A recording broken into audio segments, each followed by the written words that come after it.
city of Philly, where the birds take flight. Eagle swag on the rise each and every night. Tone and Marcus got the scoop ready to ignite. From the lanes of South Street to the Broad Street lights. Dashing like a running back, hitting every play. 9 guys in the zone, never led astray. Talking touchdowns, talking game day. Huddle around the mic, hear what they gotta say. Fly like an eagle soaring in the sky. Tone and Marcus always standing by. Bringing their heat, call it do or die. Philly squad, hear the battle cry. Fly like an eagle soaring in the sky. Tone and Marcus always standing by. Bringing their heat, call it do or die. Philly squad, hear the battle cry.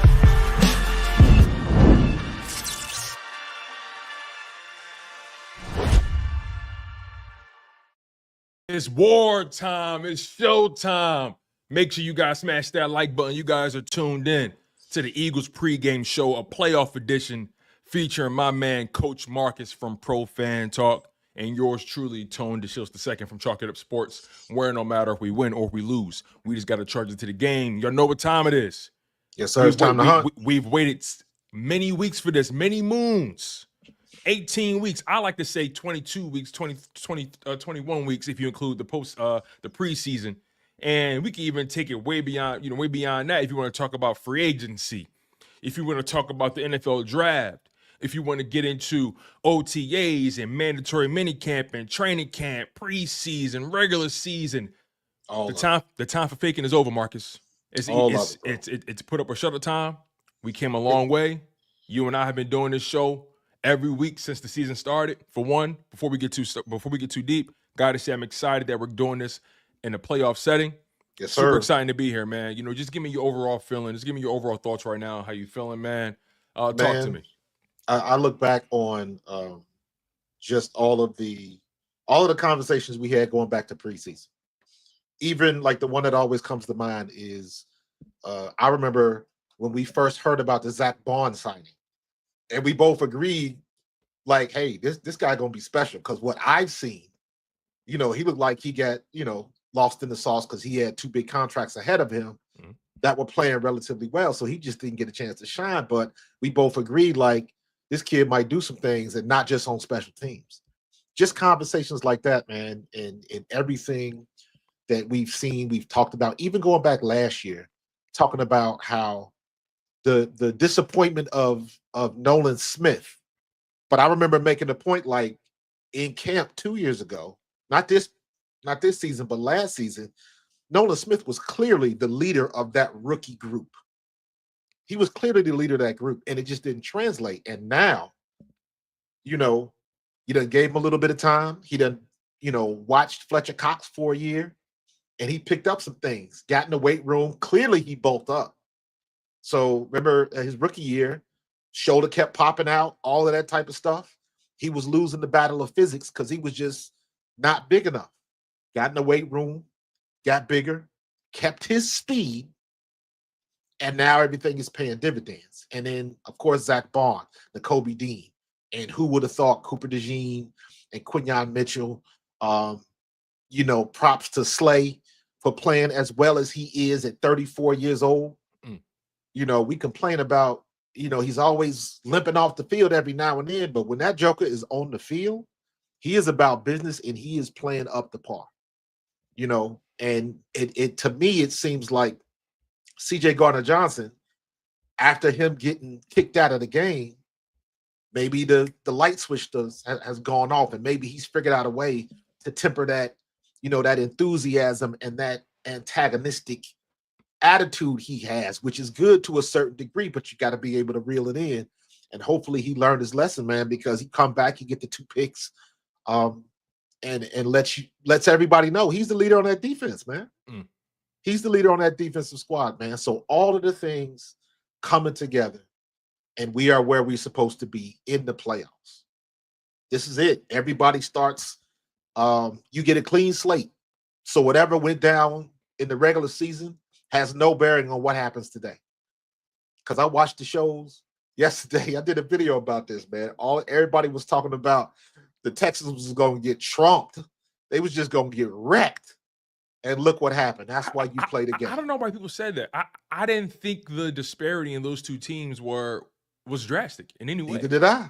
That's why I didn't understand why people felt like the Chargers would thump them, because the Chargers haven't thumped anybody really this season. They've kind of, won games by a score here and there. Like they've completely altered their philosophy in terms of how they want to win, right? They rely less on Herbert's arm and more on a balanced attack, which I think is more conducive to long-term success. And you saw the growth that offense, that team overall took just based off of a coaching change. Same players, just a coaching change. The offense got a little weaker in terms of skill position guys, but they drafted well, McConkey, guys like that. But regardless, though, before we get into the Eagles conversation, which is what we're going to do, since we're on the topic of Wildcard weekend, day one, Chargers versus Texans, Ravens versus Steelers. Give me your observations on what happened in that Houston-LA game. I mean, I didn't expect it to go that way. Neither did I. That was a sloppy game. Texans offense did not look good in the first half. In my opinion, Texans defense won that game. I didn't think C.J. Stroud looked good at all. Justin Herbert, he didn't look great either. And in the second half, he just started pressing and was trying to force the issue and made mistakes. So that game goes to the Texans defense. As good of a game as Joe Mixon had running the ball, even he turned the ball over. He had a costly mistake. L.A. just couldn't take advantage of it. And then you had that crazy sequence towards the end of the first half where Texans got the ball back and they ended up scoring right before the half. So different things like that. It was a very sloppy game.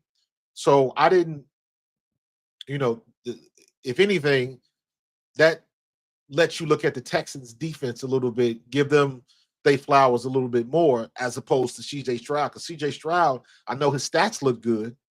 That game turned on that fumble play. And literally, he got the bounce. The Texans got the right bounce. He fumbles was it a high snap or whatever it was? The ball bounces right to him. He rolls out to his right, and he finds the open man and gets the first down. That is literally getting the right bounce. Because if that doesn't happen, that might end up being a totally different ball game. Now, to me, that was the turning point of the game. And the Texans defense just kept causing turnovers and kept defending the pass and getting pass breakups. And even to the point where McConkey gets that 85-yard touchdown strike right down the middle. Perfect pass, great play, broke the tackle, took it to the house, and then they get the extra point blocked. And Texas still gets 2 points out of the deal. Yeah, it's so funny. I love the way you broke it down, by the way. Regardless of what goes down or what went down, your quarterback can't play that way. No. That goes for C.J. Stroud and it goes for Justin Herbert, especially Justin Herbert. You cannot win football games with your quarterback throwing 4 interceptions. Now we can nitpick each interception and say, hey, well, this one was a tip ball, this one this guy ran the wrong. Listen, you cannot win football games when your multi-million-dollar, your $50 million quarterback is throwing 4 interceptions. How does your $50 million quarterback throw more interceptions in one game than he did all season? Season. Like that's not normal. Now, obviously, having a 17-game season where you only throw 3 interceptions is remarkable, right? That's Aaron Rodgers territory in his prime. Exactly. But to throw 4 interceptions in one playoff game, the playoff opener, and you're Justin Herbert, it's not good for the resume. It's not good for the people who want to claim he's top 5 or one of the best quarterbacks in the league, if you ask me. There you go. Let's be totally honest about this. We don't question Justin Herbert's talent. No. Everybody in the NFL is talented. All of them are. Now, are there levels to talent? Sure. But everybody in the league is talented. Everybody in the league is playing for something. Everybody in the league got pride. But it gets to a point where talent is no longer the conversation. It gets to a point where we can't talk about how far a guy can throw a football. We got to talk about, can he win football games? Can you trust him? Can he lead you? And I saw none of those traits from Justin Herbert yesterday. The level of accountability that he's been able to dodge throughout his entire career has been alarming to me. He's had 4 different offensive coordinators: Shane Steichen, Lombardi. He had Kellen Moore. I think he has Greg Roman now. 4 different offensive coordinators. And for some reason, they've been holding him back, apparently. But that, in my opinion, that's why everybody was picking the Chargers, because everybody had that attitude like, this is his year.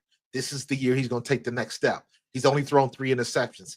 Everything is like, everybody was trying to get on that snowball. So what does that say to you, Marcus? What does that say to you about the mental aspect of the game that goes beyond talent? What does that say? What does that tell you about his mental makeup at the quarterback position? But that's where I was going with it. Everybody, Justin Herbert checks all of those boxes that everybody likes so much. He checks all of the boxes except one: the pressure, getting the win when you got to get the win. And that's why I will argue about Jalen Hurts and y'all take your 6'4" golden arm and all of that type of stuff. When I got the guy that's been to the Super Bowl, and when he lost the Super Bowl, we didn't lose because of Jalen Hurts. I keep saying that. He outplayed the best quarterback in the game right now. You can't argue that. You know what I mean? So everybody they still want that guy that checks all the boxes to be that guy, and it never works that way. It never works that way. So you got to have a whole team. And of course, Jalen Hurts can do that because he's got all of those weapons. Well, guess what? I bet Herbert wishes he had all of those weapons. Marcus, here's the thing though, right? To your point about the weapons, I'm not buying that. You want to know why? I'm not buying that because you had Keenan Allen and Mike Williams in the building for the most part of his career. Still couldn't get anything done with it. I'll take it a step further. Okay, you get rid of those guys, right? But in the midst of that transition, you drafted Quinyon Johnson in the first round. Am I tripping? Was that first round pick? Quinyon Johnson? I think so. The receiver out of TCU? I think that was a first round pick for them. And then you draft Ladd McConkey. So again, the point I'm trying to get to is people want to say the Eagles have a super team, but they built that from scratch. You drafted the guys. You paid the right guys. You took calculated risks. Quinyon Johnson. Yeah, he was first round pick. Quinyon Johnson. He has not lived up to the first round billing at all. We drafted Devontae Smith when Jalen Hurts was the first year starter. Devontae Smith lived up to the billing, did his job, was reliable, had sure hands. Quinyon Johnson has not been reliable whatsoever. Ladd McConkey, he has been a breath of fresh air, but Ladd McConkey, he's 5'10"? How big is he? How much can he really normal size exploit the game? So yeah, people want to say the Eagles, they have this, they have that, as if the league just said, hey, let's give the Eagles all the players and then let everybody else figure it out. No, this was calculated. This is something you build, something you invest in. And the Chargers have historically been a team that can be a little cheap, and they care more about just being in the conversation rather than being a true winner. And that's where we get to the Ravens game.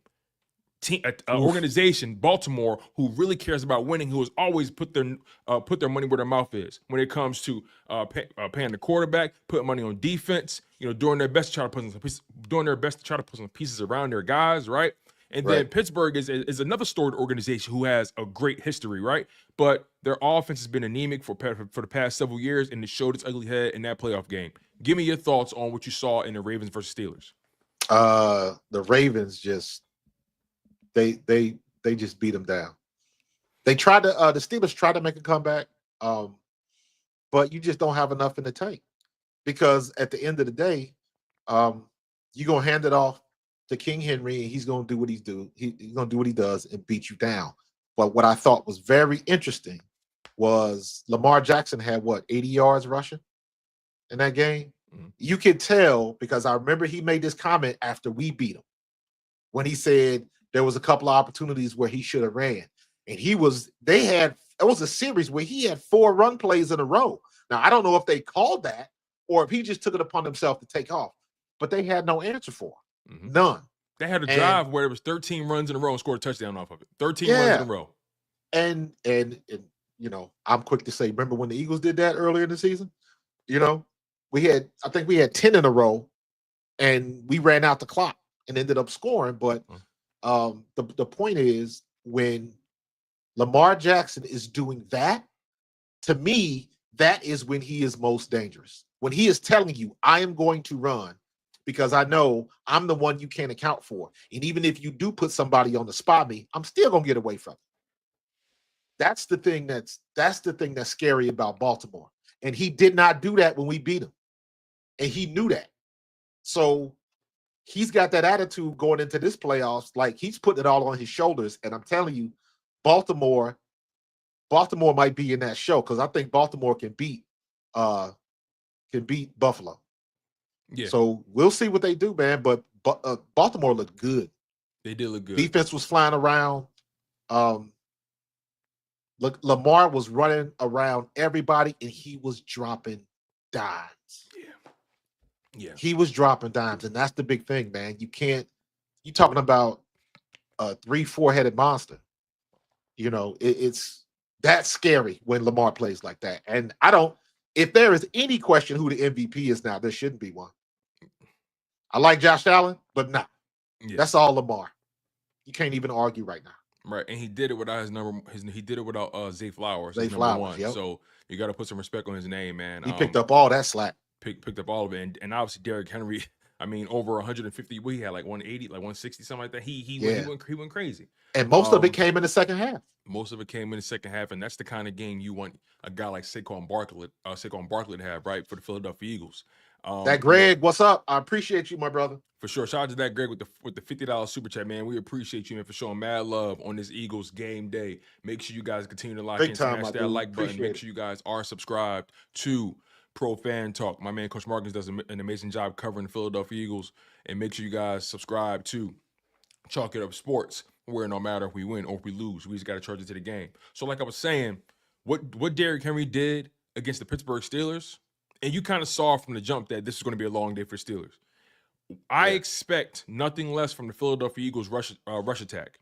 Now, granted, the Packers have made some improvements in terms of how they play on defense over the course of the season. But me and you have talked about this offline, and we would argue that the Philadelphia Eagles have covered more ground, have taken the bigger leap, the larger leap than the Green Bay Packers have. Agreed. The only thing, our run defense kind of starts like our offense, slow. So they get it together, but it's going to take a couple of pulls on that lawnmower before it gets started. So let's hope that we can get started right off the bat against the run. Because if that joker gets going, Green Bay's got a great running back. He's a good one. Phenomenal. But here's the thing. This is where it's nice to be in this situation where I can say, I trust Vic Fangio. I'm hands off right now. I ain't got no complaints because every time we come up with we need a big game from our defense. We need something against Baltimore. We need something against LA. We need something against Pittsburgh. The defense has shown up every time. So I'm hands off. To me, Vic Fangio is in the stratosphere like Stoutland is now. You know what I'm saying? When you say Jeff Stoutland, it doesn't matter who our offensive linemen are, where they played in college, what they used to do at their other team. If they get underneath Jeff Stoutland for a little bit of time, we're going to have a primetime player on our offensive line.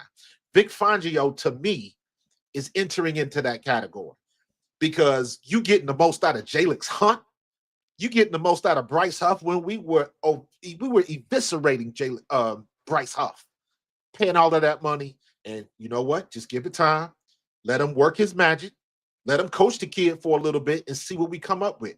Look at Nolan Smith. Let him coach the kid for a little bit, see what we come up with. Nakobe Dean.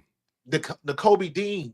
Vic Fangio was paying huge dividends. So I'm hands off, bro. Coach Fangio, you got it. Everything you touch is working. I'm going to leave you alone. I'm going to let you do what you do. Yeah, it's crazy the leap this defense has taken. Worst the first. Literally worst the first. That's insane. Obviously, you have made some additions personnel-wise, but those additions were a lot of young guys. Yeah. And also some guys on one-year deals, a la Zach Bond. I mean, Vic Fangio and Bobby King have coached up Zach Bond to being a first-team All-Pro after being a perennial special teamer. throughout his career with the New Orleans Saints. I want to stay on the defensive side of the ball for the Eagles, for a while, and compare it to that Packers offense. And another aspect that the Packers haven't really been familiar with the Philadelphia Eagles is the addition of Cooper DeJean and what he's done for the overall complexion of That's right. He didn't play this defense, no pun intended. He didn't play the first game. That's he didn't play the first game, right? Yeah. And the person that was in there was Avonte Maddox, and we know how much of a liability Avonte Maddox has become, not only in pass coverage but also in run defense. He's small, he's fast, but he's small. Can't really set the edge. Can't really slice through that defensive line like that and get those TFLs. Not really the guy you want meeting somebody at the line of scrimmage. Cooper DeJean, what he's been able to do is not only improve the structure and the stability of the coverages, but what he's also been able to do is make an impact in run defense and being able to set those edges and being somebody you can trust and put the Eagles in position where they don't have to play a stack box because you trust your defensive line and you got Cooper DeJean right there on the side. It looks like the Patriots just hired Vrabel. Kyle, are you sure on that? We knew that was going to happen. I mean, they was working out the contract details. We knew that was going to happen. Listen, they knew who they wanted from the beginning. To put Gerard Mayo through that, Mayo was a stopgap. Yeah, like knowing he was a lame, like he was a lame duck before he even got the job. Like that's the thing. But the addition of Cooper DeJean and what he's done for the Eagles in pass coverage and run defense cannot be understated. His presence and what he does allows the Eagles to play in the lighter box. They play, I think, compared to most teams, they spend more time in the lighter box than most and still have a pretty stout run defense. Yeah, and the best thing that I like about Cooper DeJean is when he gets the opportunities to make tackles, he makes tackles. Oh my God, it bothers me so much. I had somebody online talking about Sidney Brown, and I said Sidney Brown reminds me of Marcus Epps. Fast, physical, but always drops his head because he's going for the knockout blow. And sometimes runners just bounce off of him. And I played that clip when he did that against CMC in the San Francisco game a couple years ago, and CMC just bounced off of him and went in and scored. Cooper DeJean makes tackles, fundamentally sound. The best example is when he made that big tackle against Derrick Henry in the game, and that wasn't no huge hit. That was a fundamentally sound tackle. Put his head to one side, got him in the hips, took his legs, and got him down to the ground. That wasn't no huge knockout blow. That was just a perfect tackle. And that's what I love to see. Our defense gets to the ball, and we get the guys down on the ground. We can't miss any tackles because now in the playoffs, missed tackles are missed opportunities, and you never know what's going to happen. The one thing that I want to see from our defense is when we get those opportunities to get hands on Jordan Love, we got to get them. We got to get them. We can't let them slip away, step inside, sling off a tackle or something like that. We have to be able to get him down or smack that joke in that hand and keep it moving. Yeah, I couldn't agree more. And one thing I want to bring on screen here for you is just how good not only Cooper DeJean, but Darius Slay and Quinyon Mitchell over the course of the season, how good they've been in coverage. That's as crazy. A whole. I mean, Quinyon Mitchell, right? 900. I knew Slay was good, but I didn't know he was that good. Right. Check this out. So Quinyon Mitchell's at the top, Darius Slay is second, and Cooper DeJean is third right here. So I'm going to slide over here so you can try to see this. So when it comes to targets, receptions, yards allowed, passer rating, touchdowns, things of that nature, right? Quinyon Mitchell, he has an 88.7 passer rating when targeted. That's pretty good on the NFL level. Darius Slay, an 83.8 passer rating when targeted. And then Cooper DeJean has a 78.9 passer rating when targeted. No interceptions between these guys, but these guys are really hard to throw the ball on. They're very consistent, and they're just very athletic, very dynamic. Quinyon Mitchell and Cooper DeJean in particular, they're rangy, they're long, and they're more physical than your average corners. And I think, based on what I know about the Green Bay Packers receiving core, I feel like they're going to have a lot of trouble because I'll bring this up on the screen next. I look at this Green Bay team, and if you can look at the drops for me, Jaden Reed, Dontavion Wicks, Romeo Doubs, they have what is that? 25 drops between them over the course of the season. 25 drops. Jaden Reed has 9. D'Artagnan Wicks has 9. Romeo Doubs has 7. Granted, Jaden Reed is their most explosive guy, but from a physical aspect and that perfect combination of physicality and explosiveness, the guy that really takes their offense over the top is Christian Watson. He only has 2 drops on the season. Although his numbers aren't as gaudy as Jaden Reed's, he's been their most reliable guy. And he's been able to gain more yardage in terms of yards per reception. So he's the guy that Jordan Love loves to target in those 3rd and long situations, those gotta have it situations. He's the most trustworthy guy. And I just have a hard time believing. Exactly. I have a hard time believing guys like Jaden Reed, D'Artagnan Wicks, and Romeo Doubs are going to be able to consistently win on guys like Darius Slay, Quinyon, and Cooper DeJean. Yeah, I mean, there's a reason why you got 1s and 2s.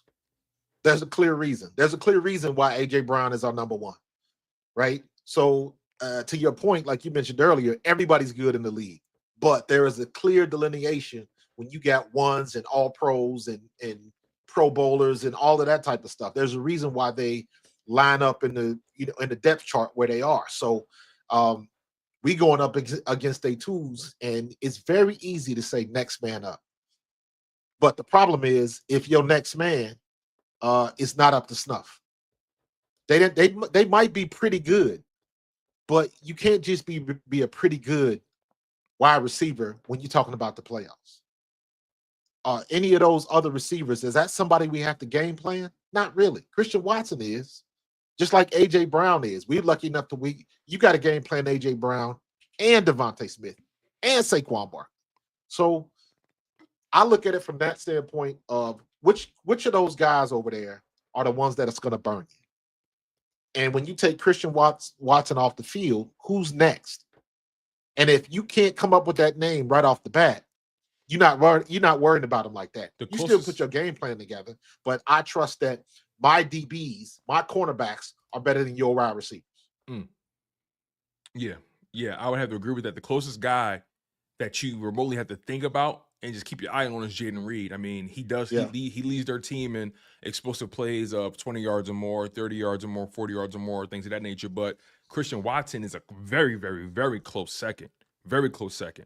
And I just believe that losing Christian Watson removes some of the dynamic nature, the versatility of your wide receiver core. When you look at their wide receiver core, they are pretty much the same guy in terms of how they play the position, how they're built. Christian Watson was the 6'4" deer that can run a 4.3. He was a unique guy. The rest of those guys are pretty much utility guys. And I just have like I said, I have a hard time believing they're going to be able to win consistently against guys like Darius Slay. And then on top of that, another thing that doesn't get talked about as much as it should, and I think it's because we've been spoiled by it this year, but we really shouldn't be, because it's something that we struggled with historically as it pertains to how the defense plays. Zach Bond and Nakobe Dean have been phenomenal in coverage this year. As a matter of fact, when it comes to passer rating when targeted, Zach Bond has a 74.9 passer rating when targeted. He's been targeted 56 times this season. Nakobe Dean has an 81.0 passer rating when targeted. He's been targeted 41 times this season. They both have Zach Bond has only given up 279 yards over the course of 16 games. Nakobe Dean has only given up 297 yards over the course of 15 games. Neither of them have given up a touchdown in coverage, and they both have an interception, and they both have 3 sacks or more. They both have well over 100 tackles. They both have 70 or more stops at the line of scrimmage. Right. Both of these guys can generate pressure. This is a very unique situation for the Green Bay Packers. You not only do you have to worry about those DBs being good in coverage. I didn't even mention CJ GJ and Reed Blankenship, who lead the team in interceptions combined. But Zach Bond and Nakobe Dean are very reliable in terms of the linebacker position when it comes to coverage. They are. You said you used the right word, bro. They have been phenomenal. Because again, we didn't know what Zach Bond was going to be, and everybody had already had their preconceived notions about Nakobe Dean. Everybody thought that he can't stay healthy. He's just not that guy. And it's like people are so impatient, man. And it's amazing what happens when you give somebody some time to develop and you get a good coach in there. Amazing what happens. So I'm just glad that we in this situation, that we have exceeded our expectations so far, because nobody, and I mean nobody, saw this coming with our linebacking core. And if anybody said that they did see it coming, you lie. You just hope that our linebackers were going to be good. Right, to this level, we didn't see it coming. You know, we thought we had a you and I had a feeling Ball would make an impact, right? We had a feeling he would, help, right? But not we didn't expect all pro first team, right? Exactly. And we just wanted Nakobe Dean just stay healthy. We know you can play, bro. Just stay on the field. And it's to your point, man. When you get the right combination of people, and clearly they have clicked, the communication, just the way they play. Nakobe Dean has a nose for the ball, and Zach Bond seems like he can do everything else. You know what I mean? So that's the perfect scenario that you want. You got the right guys in the middle leading the team, and that's where we need to be. The only thing I need now is how we do the right thing, man. I know you're gonna have to spend some cash, but you better lock this boy up. Lock him up. That's going to be the challenge this offseason. Howard Roseman is going to have to decide whether or not he believes the decision is going to be based off of these two factors. A, does he believe Zach Bond can sustain his level of play? Or B, does he believe that Zach Bond is a product of Vic Fangio and what he's been able to teach him, what he's been able to do, and can Vic Fangio replicate that with another guy? I'm more so lean towards A. Although Vic Fangio has had a great impact on this guy, sometimes your situation matters. And Zach Bond is in a great situation with the Philadelphia Eagles. He's clearly been a linchpin on defense. He's been a guy that you can trust, you can rely on in pass coverage and run defense. You can't let a guy like that walk out the door. This is not a TJ Edwards situation. This is beyond that. Yes. This is beyond that. You have a chance to have a linebacker that could be here for at least the next 4 or 5 years if you do right by him. But the price is what, and he checks all the boxes. Checks all the boxes. Team guy, great leader, works hard, and I just love his story, man. But again, and he can cover. And he can cover. So, but nonetheless, the offseason is another conversation for another day. Yeah, I want to hone in on what really makes this Packers offense go, and that's Josh Jacobs. Josh Jacobs is having a phenomenal season, over 13 yards rushing. I think he has like 15 touchdowns on the season, 16 touchdowns rushing. He's been a phenomenal back for the Packers. What he's been able to do to help Jordan Love, nurse those turnover issues has been phenomenal. They've really relied on him on the back end of this season to kind of take some pressure off of Love, even though Jacobs hasn't had a 100-yard game since November. But 2 of those games required context. The New Orleans game, they were dominating. They took him out because they won 34-0. They didn't want to waste his efforts. And then the last week, Chicago, they sat him after a while. He was on pace for well over 100 yards. But there's still a lot of games in between where he really hasn't been able to go over 100 yards or really, I want to say, wreck a football game. So what do you anticipate the Philadelphia Eagles doing? What do you anticipate Vic Fangio doing to keep it that way? You do what works. So I'm thinking that they're going to incorporate a little bit of what they did when we played Baltimore. Every team that we played that had a good running game, if I remember correctly, New Orleans was in that category when we played them because New Orleans was playing well. They were hot. They were red hot. Yeah, and what was that? Kamara was running the ball pretty well. Game, shut them down. Yeah, we shut that down. So every time we've had a challenge with another good running back, we've done pretty well. It's the guys that we kind of discount that really kind of burned us. The kid in Washington and Austin Eckler. So the situations like that, but every time we've got the marquee back, we've shown up. The defense has shown up. So I'm looking for that type of performance today because I might be wrong, but if we can shut down and limit King Henry, then we should be able to do it with Josh Jacobs. I agree with you 100%. I agree 100%. I'm looking at it strictly from that standpoint. Again, hands off. I trust that Vic Fangio is going to have a scheme to do that. But you look at I like to go back and look at the almosts. You go back and look at a couple of our games where I know there's been a couple of times where we almost had sacks. We almost had Jaden Daniels in the end zone. You know, we almost got home. This is the time where it can't be almost. You got to get home. You got to get that tackle. You got to get that quarterback down. So this is where you got to get that extra effort, a little bit of extra oomph, a little bit of extra gravy on that defense. You got to get it done today. So we've had success in the past from good running backs. Running backs a lot better than Jacobs. But I understand your point, man. But I trust Vic Fangio is going to have these boys ready. And we got to get a fast start so we're not trying to slow them down as opposed to them trying to get started. So we got to be in that zone. I need Jalen Carter to be a disruptor. So, and he's shown he can do it.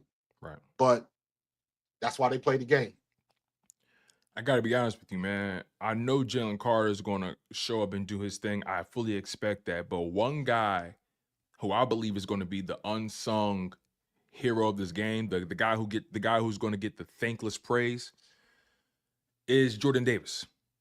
Facts. You know, Jordan Davis, his role is a bit esoteric, right? It's not the easiest to really break down to the average football fan, right? Most people just see sacks, they see tackles for loss, they don't really see the game beyond that. But what Jordan Davis does, his ability to take up double teams, take up space, create these lanes for the linebackers to slash through, provides Jalen Carter with opportunities to be able to beat his man off the dribble or beat his man off the line, so to speak. Jordan Davis, granted the Giants, but the way Jordan Davis was moving in that final game of the season, I know you saw it. The way he was moving, he seems like he has a second leg right now, a second wind heading into the playoffs. And I'm actually glad that they played him. What's your thoughts on Jordan Davis's role today and what you expect? Or just give me overall thoughts. I think you said it right. He's going to be an unsung hero. I like to use the term, sometimes you don't have to make a play to make the play. That's what Jordan Davis is. Jordan Davis is the guy that can penetrate that offensive line and cause your running back to go in a different direction.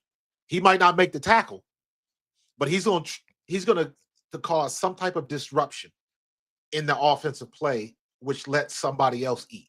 Jalen Carter is in that same boat, but Jalen Carter is good enough to where he can get home and get the tackle for loss or whatever the case may be. Jordan Davis, he gets there every now and then. But when you are running back, and as soon as you get the ball, you staring face to face in the big 6'5" defensive tackle or a nose guard, you got to find your exit strategy. And the minute you do that, the minute you got to take 1 second to go in a different direction, that's when your help comes. That's what Jordan Davis does. So I'm not expecting him to get a lot of tackles. He's just there to disrupt. He's just like Jalen Carter. He's there to cause a double team because he's so big and so powerful, which again, Nolan Smith eats, Milt Williams eats, Ajomo eats.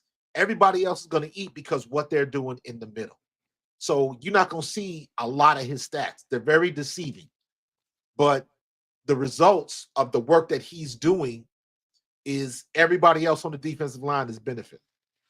So we got to keep that going, because if you got to focus on Jordan Davis, if you got to focus on Jalen Carter, somebody on the outside has got to be free. You can't block everybody like that. You can't double team everybody. Exactly. And that's what sets them up for a good twist, a blitz, a delayed blitz, anything like that. So he just needs to keep doing what he's doing. And it seems to me, because of his personality, he's the guy that doesn't have a problem with that. So he is the best guy on this team doing exactly what he's doing. And again, shout out to the coaches, because they're not trying to put a square peg in a round hole. They got what they got, and they're using him as such. And Jordan Davis is stepping into that role and owning it. I think from this point forward, man, just based off everything you've broken down in terms of the evaluation and how he plays, what his role is, and how he just forces you to go a different direction, even if it's an extra cut. If he forces you to take an extra second in the backfield, that leaves room for guys like Josh Sweat, Nolan Smith, Jalen Carter, whoever, to make a play. I'm just going to start calling him Jordan the Detour Davis. because when you see him, Nice. you better go the other way. Nice. You better go the other way when you see him. Hey, listen, my God. you can go left, you can go right, but you damn sure ain't coming down this block. Facts. You feel what I'm saying? You ain't coming down this gap. You ain't coming down this lane. You feel me? You heard it here first, y'all. Jordan the Detour Davis. It rolls off the tongue nicely. You feel what I'm saying? Yes, it does.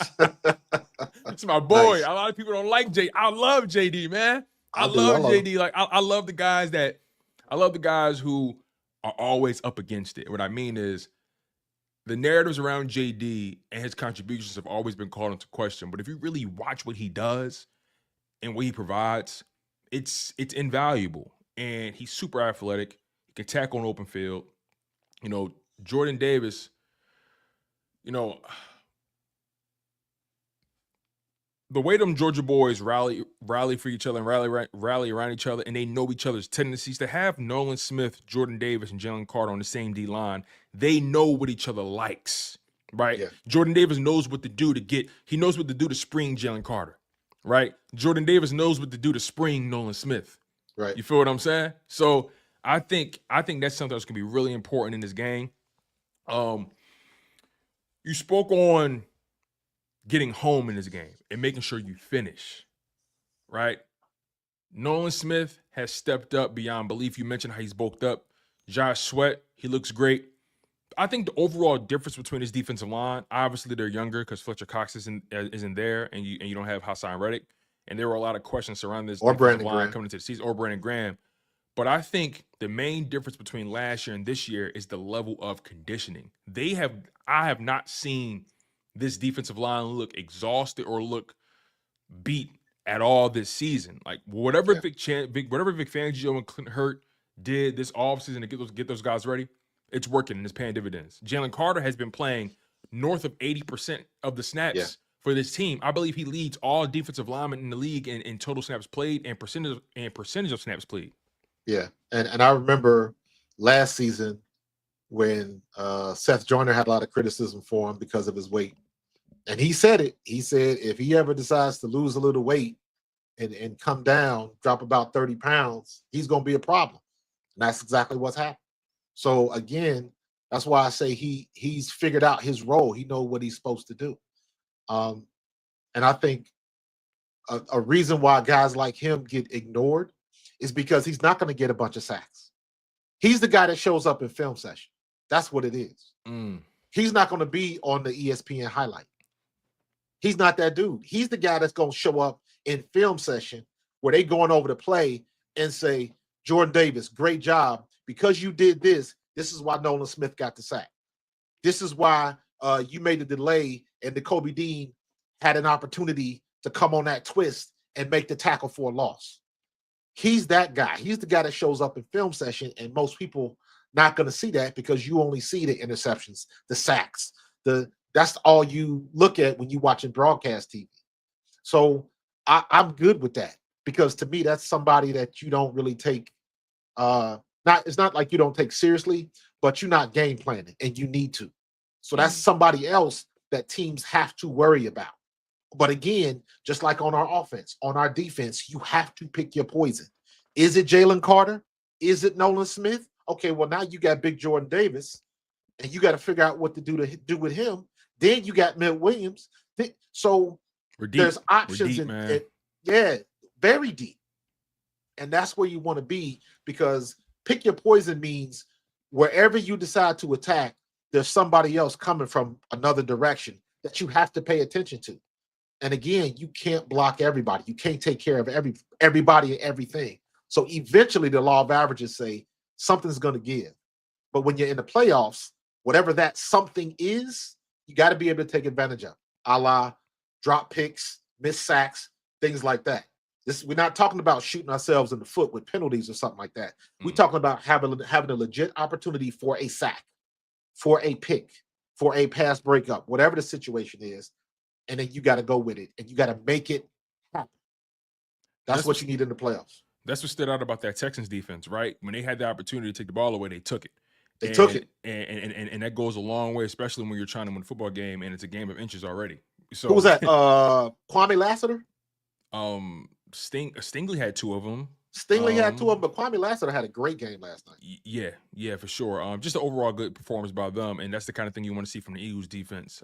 Forcing turnovers, creating points if possible, getting the guys off the field in 3-and-out situations, opportunities, and taking advantage of weaknesses, right? And I believe on the Packers defensive side, there are plenty of weaknesses to take advantage of. Yes, they have an all-pro safety in Xavier McKinney. Yes, they have a young player in Carrington Valentine who has stepped up, when called upon, right? He's become their starter. But outside of Xavier McKinney and Carrington Valentine, I look at this Packers defense, most notably their defensive backs, and I'm not overall impressed. And the one person who continues to get picked on that defense and coverage has been Kayshawn Nixon, their nickel corner. He's played in 17 games, started in 15 of them. He's played over 960 snaps. He's been on the field 93% of the time. So what you see from him, what the numbers say is what you get. He's a guy that they like to send on the blitz. The Packers as a whole, their defense, they can be very aggressive, and they want to send their DBs in various blitz packages, right? They're not going to pull their punches in terms of trying to attack the quarterback. And with Jalen Hurts coming off with a concussion, they're probably going to try to pounce on him soon to try to find out where he is, right? But good point. But here's the thing about Kayshawn Nixon, right? Yes, he gets sent in pass rush situations. He has 3 sacks on the season. 8 quarterback pressures. He's somebody that they like to send on the blitz. He's a nickel, right? But whenever they've asked him to go backwards, this is where his weaknesses get exposed. And I think this is where the Eagles can take advantage. He leads the team in total targets with 92 targets. And I mean by a mile. The next closest person in targets is Eric Stokes, and he has 50. And he's another DB that we can take advantage of. But I digress. Kayshawn Nixon, 92 targets on the season, 62 receptions given up a total of 569 pass yards, 6 touchdowns, only 1 interception on the season, a 101.2 passer rating when targeted. That seems like somebody who could be a liability. Yeah, possibly. Now, when you look at seasonal stats, numbers don't tell the whole story. No, they don't tell the whole story, but they are a good starting point. Can you break that down? The last 4 games, because that's what you're going to get. You got to. It's hard to see what they were doing 8-12 weeks ago. That's a good point. So what you want to look at is what they've done in November, December into this year, because now you got, regardless of how they were playing, it's all about how they are playing now. So did those mistakes happen early in the year or later in the year? Now, if they're playing bad and he's getting exposed the last 4 games, now you got something to look at, because now you got a different sample size, and it's more applicable to what's going to happen today, because it's been happening for the last 4 weeks. So I'm hesitant about that, because while numbers don't lie, they do deceive. You know what I mean? So you really got to look at when everything is happening, man. So it is what it is, but I agree with you. That's somebody that we're going to need to attack, and somebody's going to have to cover AJ, Devontae, and I'm expecting a big game out of Dallas today. So you gotta figure out who's going to do what. And we got an opportunity. The one thing that I want to say, I know we're not quite on the offense yet, but I need Kellen Moore. We really got to use that play action like we did with Kenny Pickett and Tanner McKee. Take advantage of that aggression. You know the Packers are going to try to blitz you. That's who they are. They're not going to change. That whole division actually likes to blitz a lot. As far as their defense, the Vikings like to do it as well. That's just something that's kind of a trend in their division right now. But regardless, though, just stand on the Packers. You're right. Kellen Moore has to use that aggression against them, right? Can't let those guys just pin their ears back. You got to make them think twice about rushing the quarterback. They make them earn it, right? Yeah. You played in this league. You got to earn the right to rush the quarterback. You Absolutely. Earn it. And that is going to be so important for a guy like Saquon, to win on first down, right? Jalen Hurts, if they're throwing the ball, you got to be able to win on first down, right? And you brought up a good point about what have they been over the past handful of weeks. Just getting back to Kayshon Nixon in particular, right? In that Bears game, gave up a 127.5 passer rating when targeted.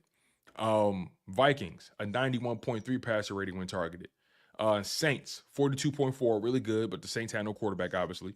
The Seahawks, a 91.7 passer rating given up when targeted, right? So he gives up the catches.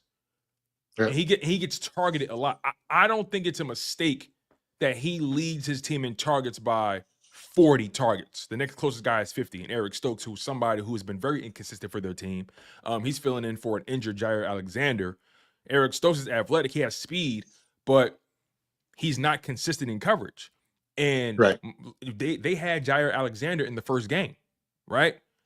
I just have a hard time believing you're missing your number one corner. You're missing your number one receiver. I have a hard time believing that you can consistently do what you want to do. I agree. And the operative word is consistently. Consistently. Yeah, consistency is what's going to get. And again, what have you been looking like the last 3-4 games of this regular season? Have people been taking advantage of you? AJ Brown, Devontae Smith, Saquon Barkley. Like, these aren't just any guys you're going up against. You're going up against the elite of the elite, and you're asking these guys to really, really foot a large bill.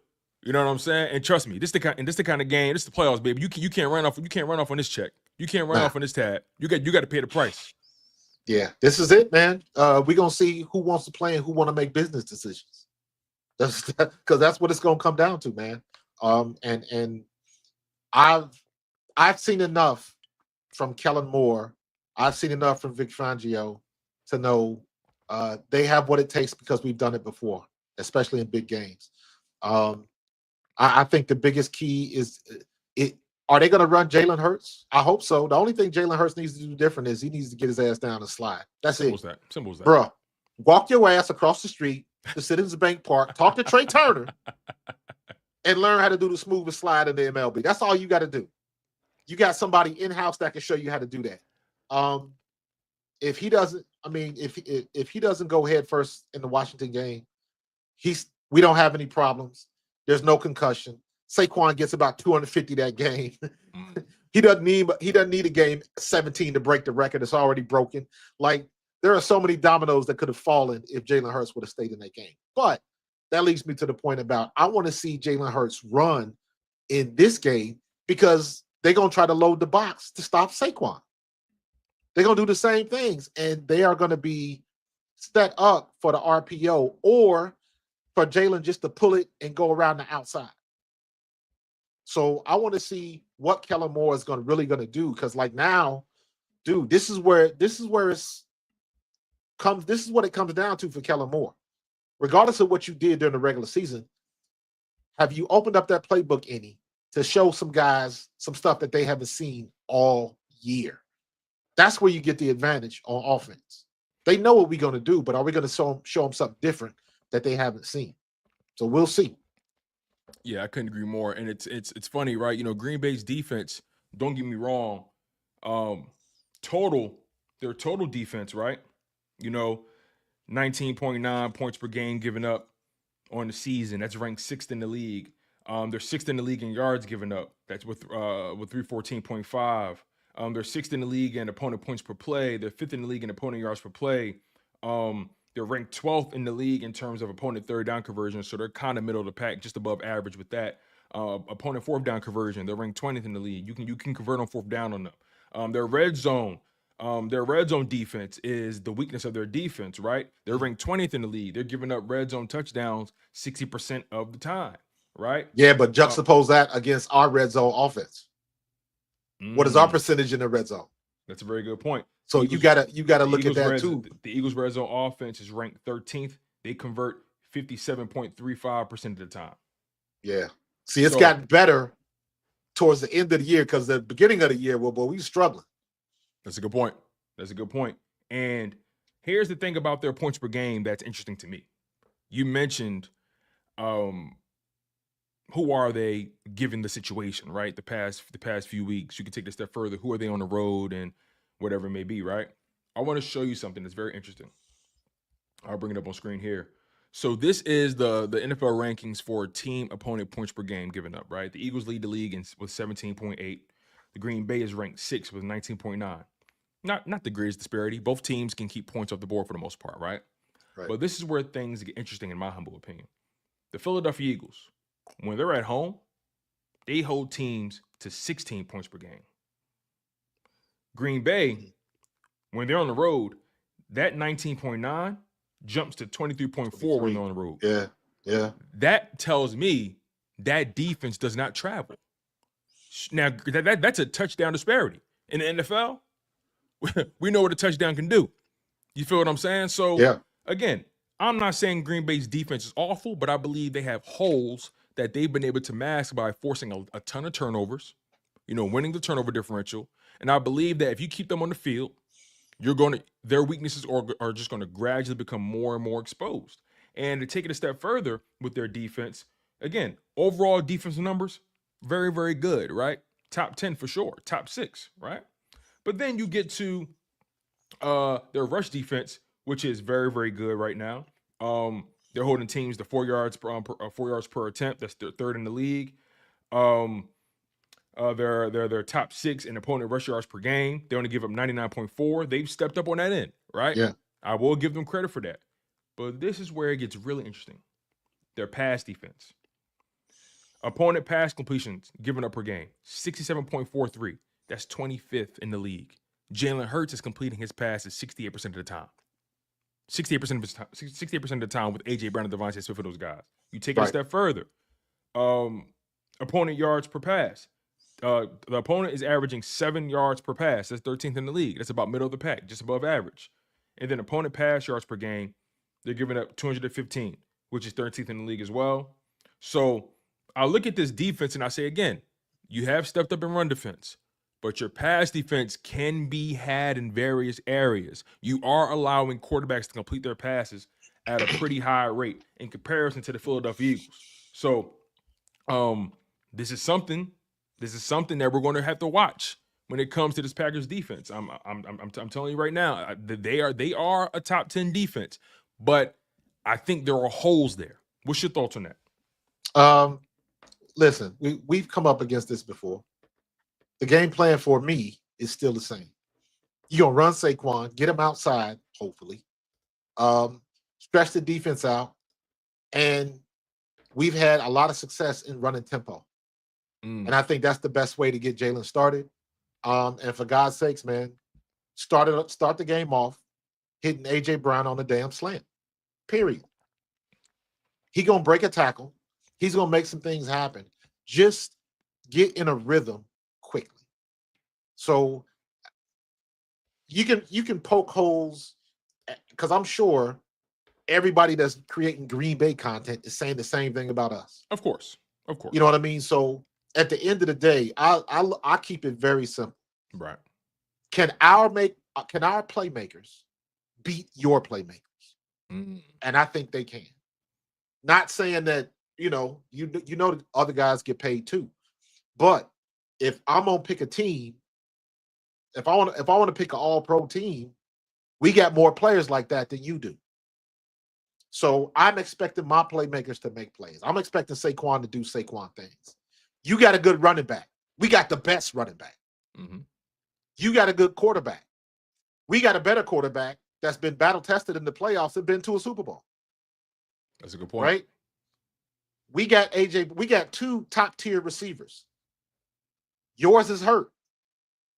So I'm looking at it, and I'm going tit for tat, position by position.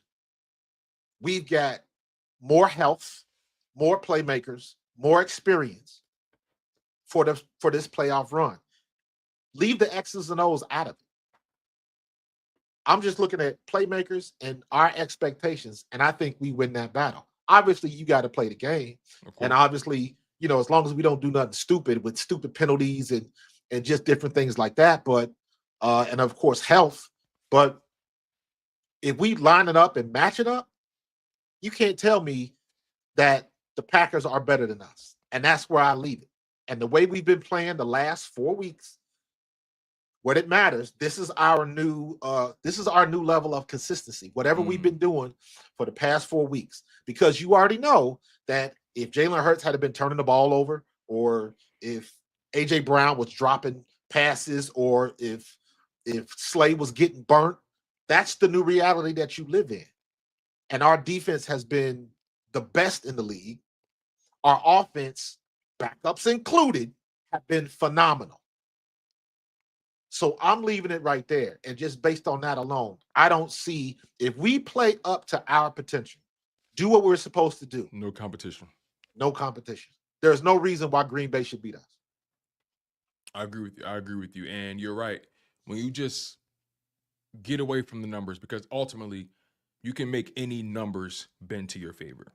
Facts. Let's be honest about that, right? As much as I talk about the numbers, and I'm not really the biggest numbers guy, that's not my thing per se. I really talk about what I see for the most part. I'm just using it as a bit of a reference point to kind of indicate what a player has done and what they put on paper. But what really tells the tape is the tape, right? Exactly. And I trust what I've seen from the Philadelphia Eagles over the course of 18 weeks more so than I trust what I've seen from the Packers over the course of 18 weeks. Although the Packers have won double-digit games, I feel like the Packers have been one of the more inconsistent playoff teams this season, right? They've had stretches where they've won, then they've got this strange loss. Whenever they've had to face a team that's a contender in their conference, they weren't able to win the game. They played Detroit twice, lost. Played the Vikings twice, lost. Played us, they lost, right? And look, those are divisional games, right? They can get a little wonky, but you didn't win a single one out of those teams who are going to be there in the end. That says something to me. That says something about your team, that you can't elevate the play. You can't find a way to win those games that can be considered consequential. So overall, numbers aside, I trust what I've seen from this Eagles team over the past several weeks. I trust the preparation. I trust the diligence. I trust that they've been forged through the fire. You feel what I'm saying? Like, I trust that they've been battle tested. They've experienced the highs of the highs and the lows of the lows this season in terms of guys getting kicked out of games, losing key players for 3 or 4 weeks at a time, having a rough start to the season, having to decide quickly what direction you're going to take this team in after that week 5 bye week. I mean, there were so many reasons, so many ways for this season to go off the rails, and they kept it on the rails. And not only kept it on the rails, they've been dominant. They've been one of the best teams, one of the most complete teams, one of the most consistent teams in football. And I just trust what I've seen from this team, especially going into the playoffs. The Philadelphia Eagles are going to the playoffs with plenty of momentum, whereas the Green Bay is kind of walking into the playoffs off of 2 back-to-back losses. And Pittsburgh, they walked into the playoffs coming off 5 back-to-back losses, and that made it 6 after they lost last night. So they literally finished the season on a 6-game losing streak. So, I think winning is contagious, and I also think losing is contagious. So so ultimately we'll see how it goes. I do want to say one more thing about that Packers defense that's very interesting to me in comparison to the Eagles defense, right? And it's more so the linebacker position. Now, Green Bay, they are talented on that defensive line. They got Rashawn Gary, right? Edgerrin Cooper is going to be playing. He's a linebacker for them. They got Kenny Clark, right? They have bodies. Don't get it twisted. But when I look at the linebackers who spend the most time on the field, or the linebackers who probably get targeted the most in coverage, that's Quay Walker, Eric Wilson, and Isaiah McDuffie, right? All 3 of those guys have been targeted throughout the season 37 times or more. All 3 of them have given up over 320 yards in the air. And then on top of that, they all are giving up a passer rating of 100.9 or more. I mean, Isaiah McDuffie, 124.1 passer rating. Quay Walker, a 100.9 passer rating given up on the season. And Eric Wilson, 110.2. And we had him on the team before. We know who he is. So I just think that they have aspects about their team that you have to account for. And I think that's why they blitz so much, because they know in coverage they could be better. So I fully expect this defense to try to come out swinging. I fully expect the Packers to give it their best shot. You know, I fully expect the Packers to try to attack Jalen Hurts and really test his mettle and find out where he is. And again, you could bend any numbers to your favor. I know for a fact, like you said, there are Green Bay content creators nitpicking our numbers to the fullest extent, and that's okay, right? That's what they're supposed to do. But you said it best. When you go player for player, when you just look at the film and you talk about what both teams have put up on tape, there's no reason why you shouldn't take the Eagles over the Green Bay Packers.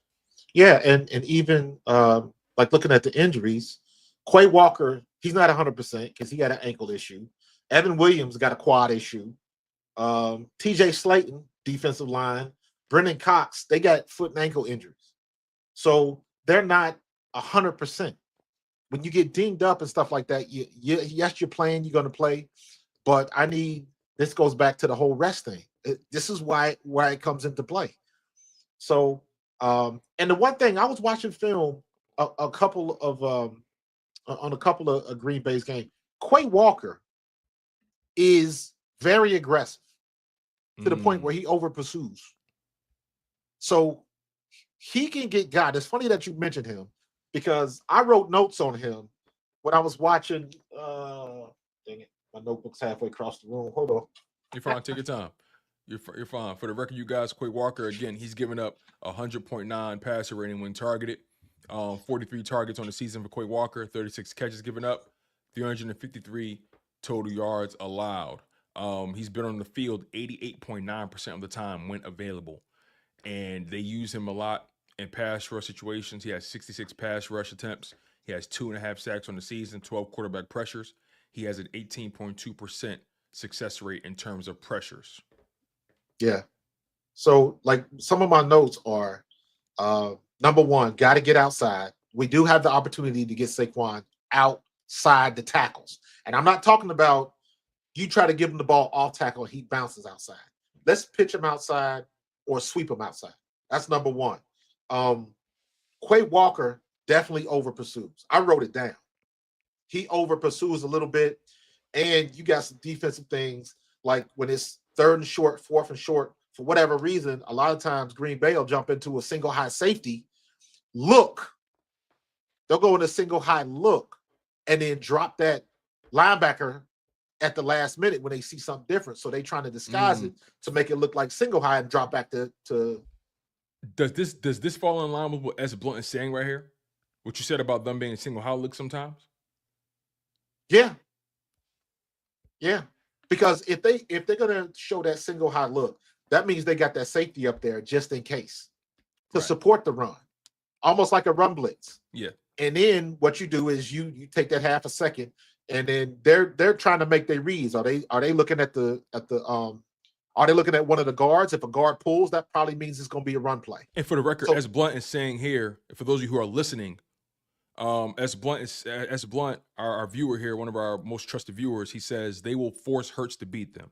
I think they will bring a safety in the box and allow Xavier McKinney to float. Someone will get exposed, meaning someone will be able to get targeted by Jalen Hurts in his offense. Please continue, Marcus. And that also leaves the RPO wide open. Because if you worried about Saquon coming up the middle, because we do run, this is where running up the middle so much leads to an advantage. So now you got to look at who are Green Bay's edges, and are they going to do a good job of trying to keep not Saquon but Jalen contained? Because if Jalen bounces outside, he gone. So you can't do both. Are you going to pack the box to stop Saquon? All it takes is one good play action. And if we run that play action, stay in pistol, not gun.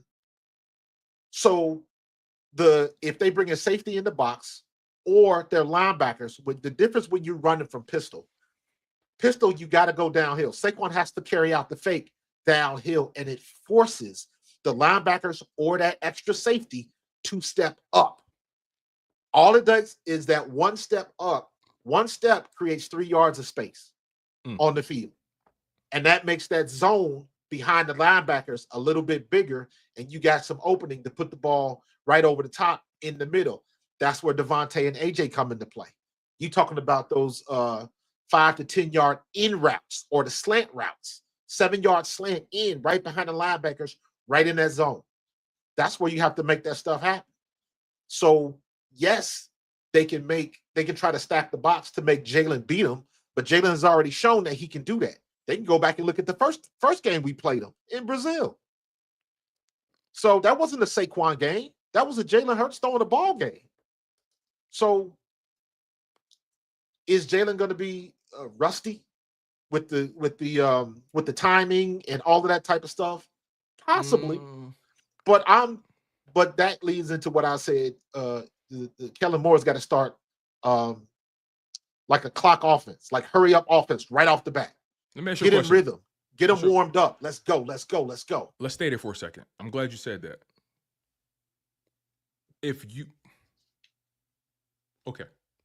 First three plays.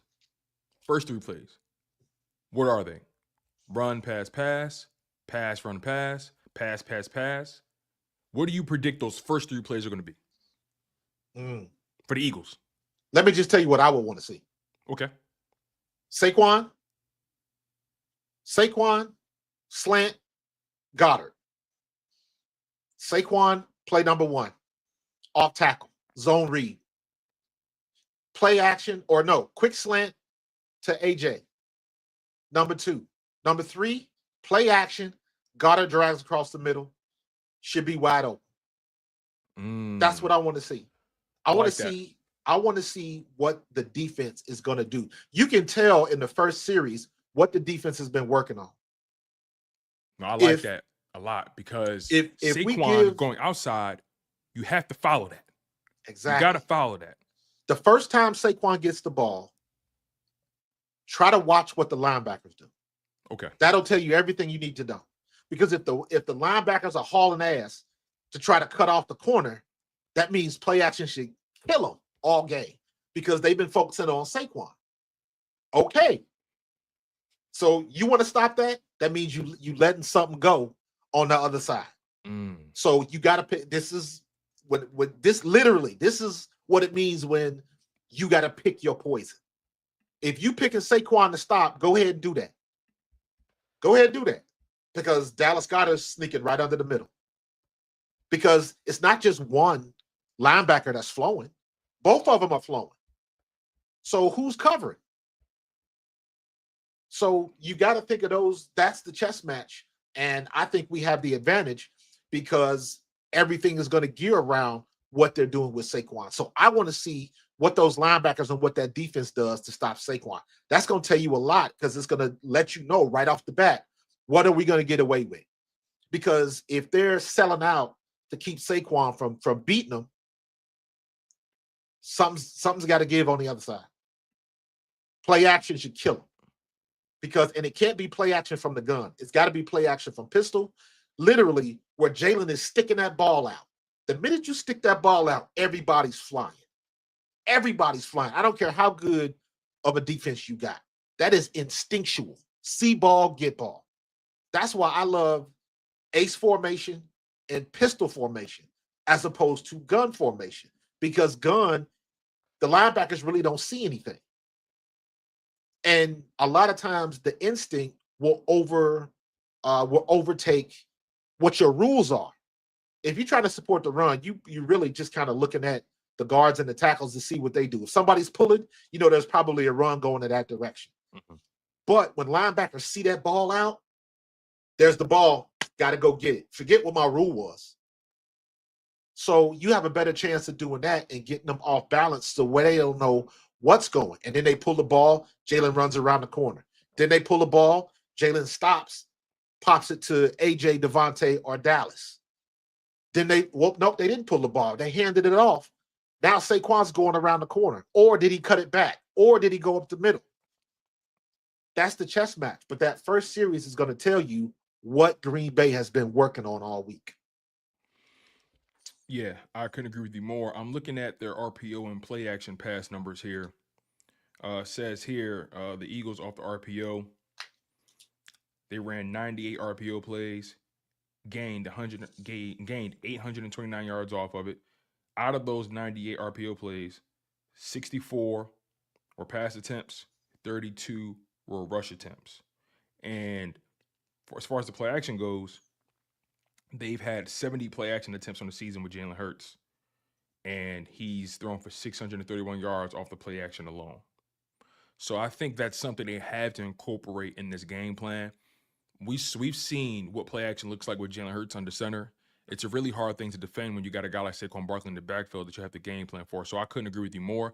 I think what's going to be important for this Eagles offense is get those, force Green Bay, because they're so used to going north-south on defense. They're so used to going downhill. Force them to go east-west. Find out where they are laterally. And that goes to your point about running Saquon outside. That goes to your point about using play action. Take advantage of that overzealousness of their defense. And I think you can get a lot of food off the table with this offense the way it's built. Again, A.J. Brown, Devontae Smith, Goddard's back. He's warmed up coming off of that Giants game. Saquon, they're all rested up pretty much. And then another guy who I think may not get the most opportunities, but somebody that you still got to watch a little bit on offense for the Eagles, Jahan Dotson. I feel like it was really I feel like it was very important for him to have the game he had against the Giants. Very important. Because I believe it's a confidence booster for him. It's a subtle reminder that, hey, he can get open. He can catch the ball. Granted, the Giants, take it with a grain of salt. Yeah. But they played their starters. And Jahan Dotson, when he was called upon, 11 targets, 7 catches, over 90 yards receiving, he can get open and he can make a move or two in space. I feel like it was so important for him to get going in that final game, just to give the Green Bay Packers a little something extra to think about. Did you see Detroit and the Minnesota game? I couldn't see the whole thing. I didn't get a chance to see the whole thing, no. So in that game, Chris Collinsworth made a point to say this on air. His comment was, Jahmyr Gibbs had a great run off tackle to the right. And Chris Collinsworth said, that is why running backs in the NFL love the zone read. And I was like, thank you. Finally, somebody else said it. But it was just, Detroit was just stretching out the defense. And the beautiful thing about zone reads is there is no hole. There is no, you just going to the right or going to the left. That's it. And then you look at what you got, and then you do what you do best. I trust you as a running back to find the hole and accelerate through it. That's it. And that's what we got with zone reads if they're going to stack the box. Because they got to fly. They will. Yeah, and the reason why, if they're going to stack the box, why you want to run outside is because they're stacked, so the middle is going to be too much up the middle. You got to beat them on the outside, and it sets up the cutbacks, and it sets up the middle plays because they are going to be flying. If they're going to stop them, they got to stop them. So that's why I want to see that, because I want to see what we can set up. I want to see what Kellen Moore's got dialed up. Open that playbook, dude. This is for all the marbles now. So we'll see what they can do, and we'll see what Green Bay is capable of in that first series. I mean barring, I hope we don't get, stupid penalty and then it's right. 2nd and 30 or something goofy like that. Yeah. Taking that off the table. But that's why I said Saquon, AJ, and then Goddard. That should tell you everything you know about what that defense has been working on through the week and what they're good at. The predicament that the Eagles put you in is uncanny. Yeah. And we speak about the Green Bay Packers potentially loading the box. I think they will. I think they're going to start the game making it very clear that you're going to have to work to run this ball on us. I think just based off their numbers, right? Yeah. As a little bit of a reference point, they've committed to stopping the run. They've committed to it, and they've been fairly good at it, right? Granted, you don't run up against a guy like Saquon every week, but Saquon Barkley has proven that he can run up against stacked boxes and win consistently with his offensive line. So that begs the question: if stacking the box doesn't work against the Philadelphia Eagles, if you can't stack the box, what can you do? Yeah, like honestly, like I'm not even trying to be funny. I'm not even trying to be a homer. Like Saquon Barkley, I believe he leads the league in rushing yards against stacked boxes. Like, somebody correct me if I'm wrong, but he's one of the best running backs in terms of the stacked box. And I just believe that this Eagles team, if that first thing doesn't work, a la trying to stop Saquon Barkley, You in a world of trouble. But I think people are, in my opinion, people are looking at the stack box thing, and they are looking at the second half of the Washington game. That's what they're looking at. Because, well, Kenny Pickett's not going to run on you. So we'll take our chances with our secondary and Kenny Pickett throwing the ball. We just gonna concentrate on stopping him, stopping Saquon. And they still almost lost. They should have lost that game. Let's be real. They still should have lost that game. Devontae catches that ball, Washington loses, and they're not in the playoffs. So even with that, that's what everybody is thinking about. What Washington did in that second half of that game. They stacked the box, and it was like, we ain't going to let him beat us. You're going to have to do something else. But that's why in this game, Jalen is so important, because running quarterbacks were not an option in that Washington game. Period. So they got two, in my opinion, they got two films that they're going to look at. Everybody looks at the Tampa Bay game. Everybody. They're going to, every team we play is going to pull a little bit from that Todd Bowles situation. Rightfully so. Because they put it to us. And in that Washington game, because in that second half, Saquon had 26 yards on 21 carries or something goofy like that. So Washington did a great job of limiting what Saquon could do. But the key factor in all of that was Jalen Hurts. Jalen Hurts did not run a lot in Tampa Bay, and he was knocked out of the game in Washington. So that just changes the whole dynamic of the offense, and that does not exist today. So, Green Bay, what are you going to do if you stack the box? Who's your spy? And if you do have a spy, you bringing up that extra safety? Because if you bringing up an extra safety, okay, that means you got a cornerback one-on-one against somebody, which is somebody named A.J. Brown, somebody named Devontae Smith. Not good for you either way. So, I'm like, go ahead and do that. Go ahead and do that, because you're going to get out of it. And as soon as you get out of it, here comes Saquon. That's what we have on the Philadelphia offense. When we got it together like that, everybody's on the same page. And of course, Tone, I've been saying this all year, and everybody is healthy. And we haven't even talked about the fact that Lane Johnson is pissed off. We ain't even talked about that. Pinning stats to the locker? What? That's a good point. Man, listen. Man. That's why I'm thinking today, Saquon, y'all can put 12 men in the box if you want to. Saquon and that offensive line are coming today. Them jokers are hunting. Yeah, I couldn't agree more. And it's, again, big opportunity for a guy like Jalen Hurts. I'm big opportunity for a guy like Jordan Love, right? Big opportunity for him. He has an opportunity to defy the odds again. Granted, the Eagles are not the Cowboys. No, that's two different facts. That's two different stratospheres in terms of how the team is built, the culture, what they believe in, the philosophy, the environment. I mean, it's just, this isn't going to be what Green Bay thinks it is. Man, the best thing about the Cowboys lately has been Jerry Jones' appearance on Landman. That was a beautiful scene, by the way. Yo, that was dope. He was phenomenal. He was, man. He did that damn thing. Yeah, I don't care how many takes I don't care how many takes it took. That, I felt like Jerry was being himself. Yeah, I thought the same thing. Looked like he was about to break into tears, and he dropped that mic and walked off set. Yeah, man. That was phenomenal. Absolutely. They still suck, though. Absolutely. I'm trying to think here. Is there anything we didn't cover with the Eagles team, right? I think we pretty much did it here.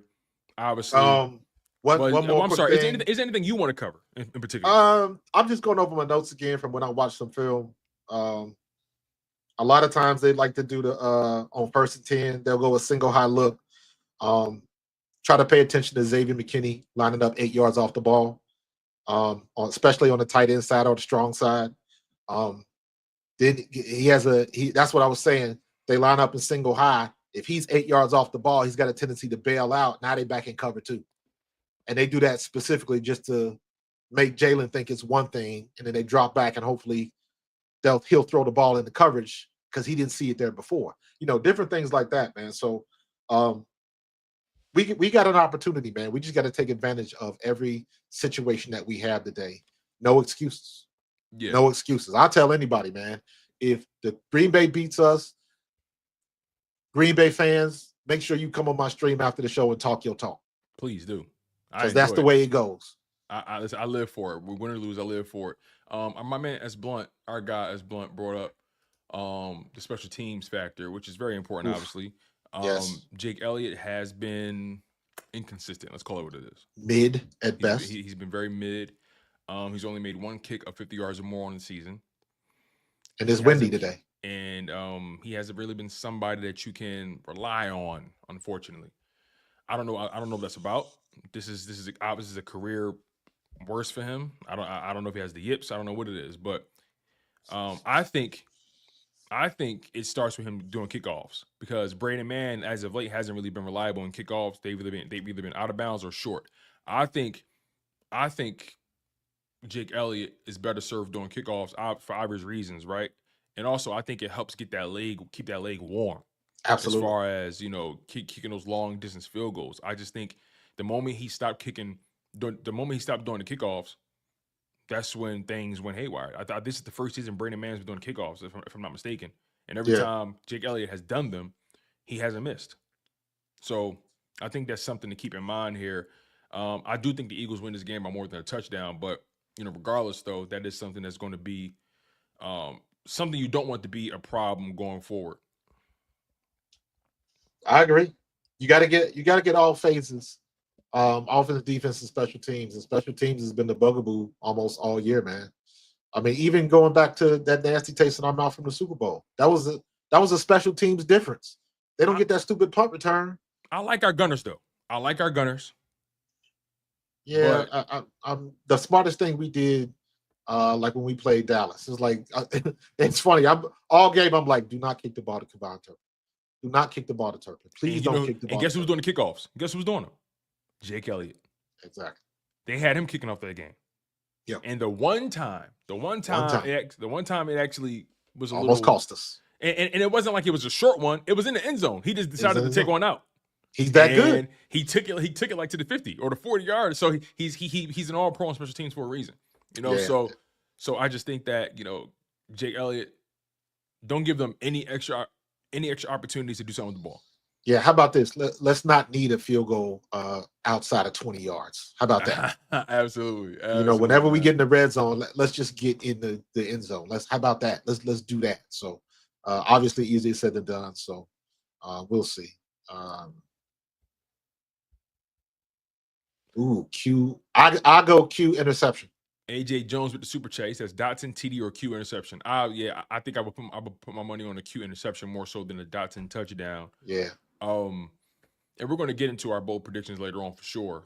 We're actually going to transition into our keys to the game. We've given you guys a lot of them, but we're going to try to concisely lay them out for you guys, as we always do when we close these pregame shows. Make sure you guys smash that like button. Make sure you guys are subscribed to Pro Fan Talk. My man, Coach Marcus, does an amazing job. As you guys can tell, he knows his stuff. Former Eagles running back. And make sure you guys are subscribed to myself as well at Chalk It Up Sports, where no matter if we win or we lose, we just got to charge it to the game. Make sure you guys continue to smash that like button and make sure you guys stay engaged. We got another super chat here from our guy, Warv, with the $4.99. He says, Kellen needs to use plenty of motion today since Green Bay likes to drop back from single high pre-snap to cover two shell post-snap. Good, interesting.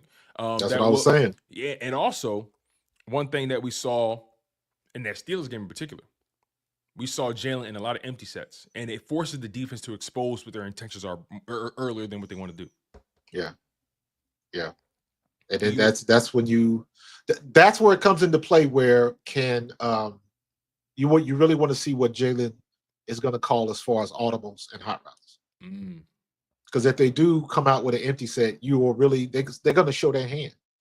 You know what I mean? So can we take advantage of that? Again, that's why you play the game. So I thought it was a little over. They overhyped the fact that Jalen looked great in practice. after coming off the concussion. I thought that was interesting. You know the team. They going. The players are always going. Yeah, but I was like, hey man, after coming off 3 weeks, you better put in that work on Wednesday and Thursday in practice. Just make sure. And I know that that's the good thing.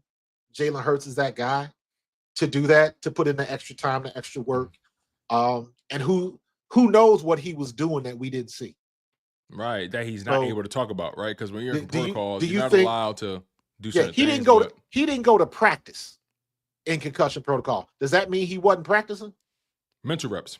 He was probably inside tossing the ball around, doing whatever, I don't know, put the VR unit on, whatever he got to do. At home, doing this thing, probably exactly. had a trainer come through. Yeah. So it wasn't like he was just sitting still doing nothing, man. So right. I think Jalen Hurts will be fine, but I do think you're talking about a key. I do think it'll be incumbent upon Kellen Moore to go tempo right off the bat. I hope he does that because I want to see Jalen get into a flow. I want to see the offensive line get into a rhythm early and just work up that sweat because it's going to be cold out there, and let's get it started right away. Put them on their heels right away. So I hope to see tempo right off the bat. That's a good point. I want to see Saquon Barkley touch that ball first. I want to see. Exactly. I want to see. I want to test Green Bay's run defense right away.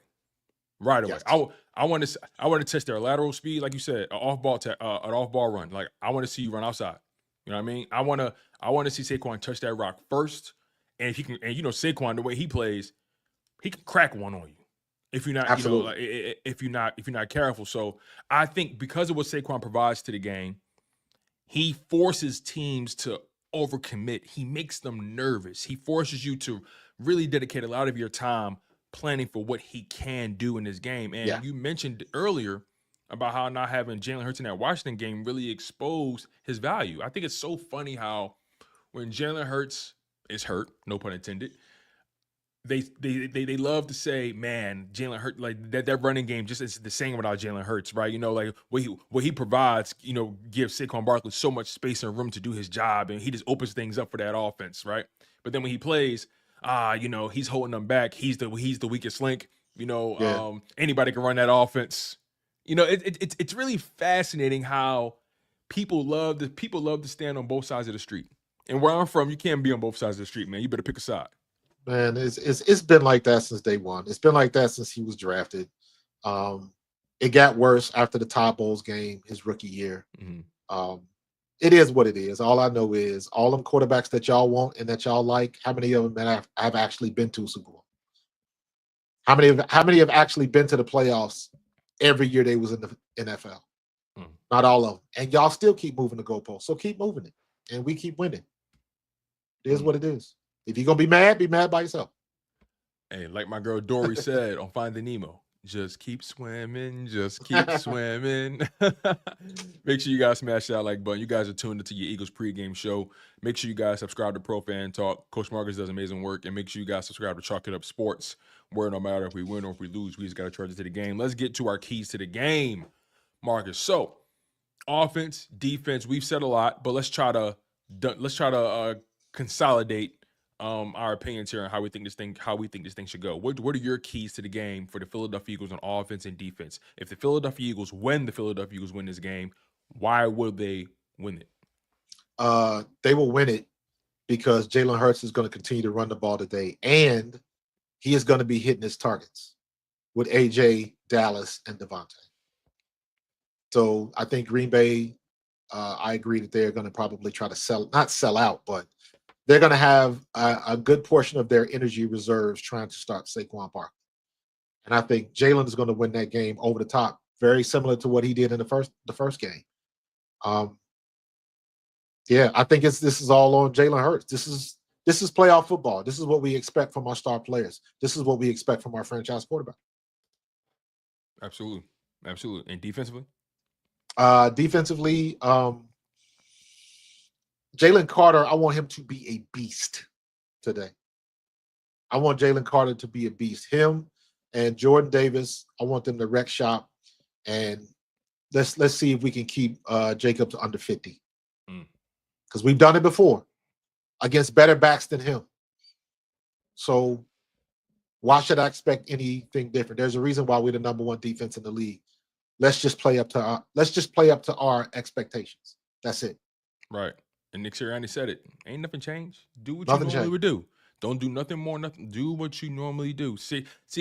This is where like Sirianni has been through the ringer. He's experienced every version of success and failure in this league. You know, like he said, you guys know what to do. We made it this far. We're not 14-3 for no reason. Okay, just do what you do. Play your game, and everything else will come out in the wash. Simple as that. Let's get to our bold predictions, right? Do you have anything spontaneous, anything elaborate for the people as it pertains to a bold prediction? Who's going to break shop today? Yeah, I want to see Jalen Carter do his thing. I want to see Jordan Love under duress. That's what I want to see. Test that elbow and arm out. It's one thing when you in practice. It's another thing when you in the game. So I just want Jalen Carter. That defensive line and owning that line of scrimmage has been huge for us this year. And I think that's a big reason why our defense has been so successful is because we can put pressure on the quarterback with rushing 4, sometimes rushing 3. And that leaves all of our secondary to do what they do best. So I need Jalen Carter to continue to be the beast. I need Nolan Smith to continue to come off that edge and apply pressure, man. And when you get the opportunities to get home, stay disciplined and get home. Don't over pursue. Don't let them step underneath. Do what you got to do. Stay disciplined and make the play. Absolutely. So for me, I want to look at, I believe Cooper DeJean gets an interception today. Nice. That's one of my bold predictions. I believe Cooper DeJean gets an interception today. And another bold prediction, I never wish for people to not be able to finish football games. I don't wish on it. I don't pray for it. I prefer guys to be healthy. This is their lives we're talking about here. But my bold prediction, Jordan Love doesn't finish this game. Bold prediction. Bold. That's a big butt. It's bold. Oof.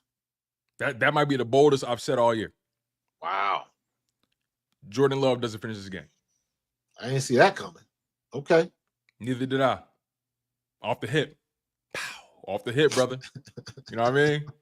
But okay. But regardless, though, it's going to be a fun game. And they're bold predictions for a reason, right? Most of the time, they don't come true. But Cooper DeJean gets an interception. And Jordan Love doesn't finish his football game. Simple as that for me. Now, let's get to the score predictions.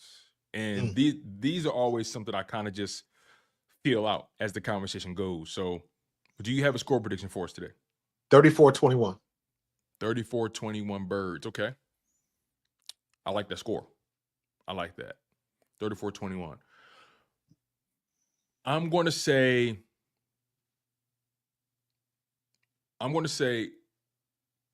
31. 31 Eagles. 31 Eagles, 23 Green Bay. 31 Eagles, 23 Green Bay. I'm going to roll with that. Eagles beat 31-23? 31-23. How you get 23? So field goal. Okay, got you. Yeah. A lot of field goals for.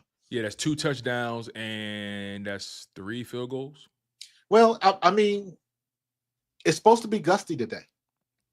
It's supposed to be windy today. So you anticipate them going forward a lot on 4th? Yeah, I don't think it's going to be a field goal because even I'm thinking. I didn't think about that. Interesting. I'm thinking of 2 field goals, but up here in South Jersey, man, it has been very windy, and I'm looking outside. It looks like it's relatively calm now, but I think it's going to be gusty down there at the link.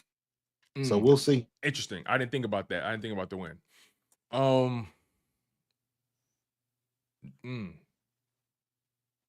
Then in that case, I may have to adjust that and say 31-20. 31-20, Eagles win. 31-20. I'm rolling with that. 31-20. And you said 34-21. 34-21. 34-21. 31-20. All right.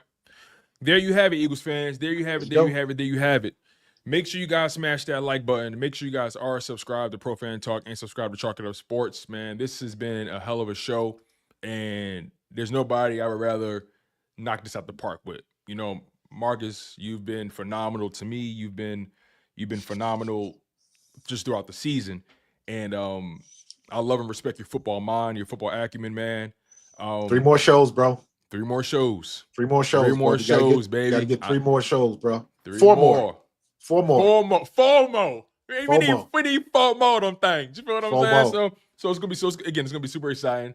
We got to be able to talk about that Super Bowl win, bro. Exactly. Yeah. And you know, we normally give you guys an hour, maybe an hour and 15 on the pregame shows, but we wanted to give you guys an extra half because it's the playoffs, and we have so much more to break down. You know, we are combing through the opponent with a fine-tooth comb.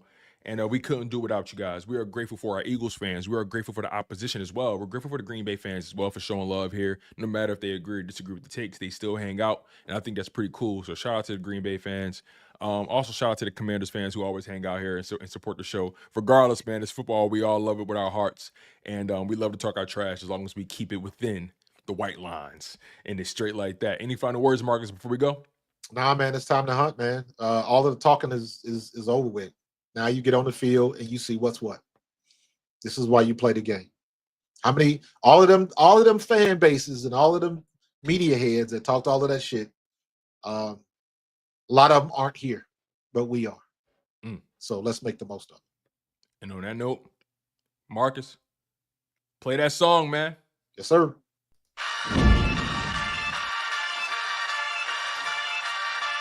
In the city of Philly, where the birds take flight, Eagle swag on the rise each and every night.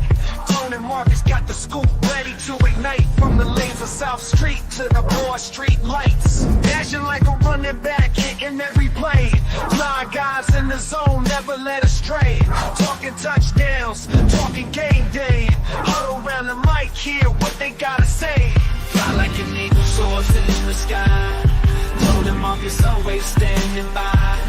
Bringing their heat, call it do or die. Philly squad, hear the battle cry. Fly like an eagle soars in the sky. Tone and Marcus always standing by.